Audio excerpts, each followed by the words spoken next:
আসসালামু আলাইকুম। Malaysia calling visa নিয়ে নতুন একটি ভিডিওতে আপনাদের সবাইকে স্বাগতম। তো অনেকেই বলছে কলিং ভিসা চালু হয়ে গেছে, কলিং ভিসাতে মানুষ চলে যাচ্ছে, বাট অ্যাকচুয়াল খবর হলো কলিং ভিসাতে এখনও তেমন কেউ যাচ্ছে না, যেতে পারেনি। এবং আগে যারা যাওয়ার কথা ছিল প্রায় 8,000 কর্মী, তারাও কিন্তু কলিং ভিসা এখনও যেতে পারেনি।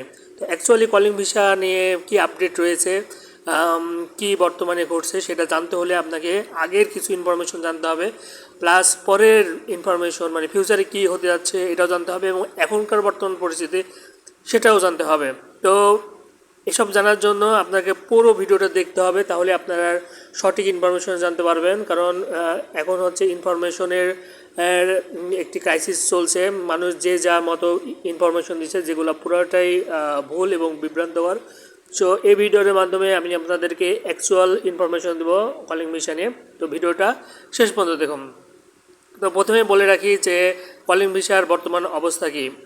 কলিং ভিসার বর্তমান অবস্থা হলো যে খুব শীঘ্রই আগামী 25 তারিখের মধ্যে কলিং ভিসা 100% খুলে যাবে, এই নিয়ে কোনো সন্দেহ নেই। তবে সেক্ষেত্রে আপনাদের করণীয় কী এবং আগে কি ঘটছে সেটা বলি। সেটা হলো ডক্টর মোহাম্মদ ইউনূস অনেক চেষ্টা করছেন কলিং ভিসা করার জন্য, কিন্তু যিনি এই মন্ত্রণালয়ের প্রধান আসিফ নজরুল, তিনি ডক্টর মোহাম্মদ ইউনূসের এই সরকারকে কথা শোনানোর জন্য এবং বিভ্রান্তকর অবস্থা ফেলানোর জন্য তিনি ওই মন্ত্রণালয়ের দায়িত্ব থেকেও কাজ করছে না এবং কাজগুলো ডিলে করার ট্রাই করছে। তো এক্ষেত্রে আমরা যারা হচ্ছে মালয়েশিয়াগামী যে ইচ্ছুক তারা কিন্তু প্রবলেমের মধ্যে ফেসে যাচ্ছে।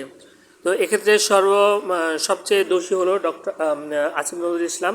তো আসিফ নজরুল ইসলাম মন্ত্রণালয় যদি ঠিকমতো পারমিশন দেয় তাহলে 25 তারিখের আগেই খুলে যাবে, এটা হলো সর্বশেষ নিউজ।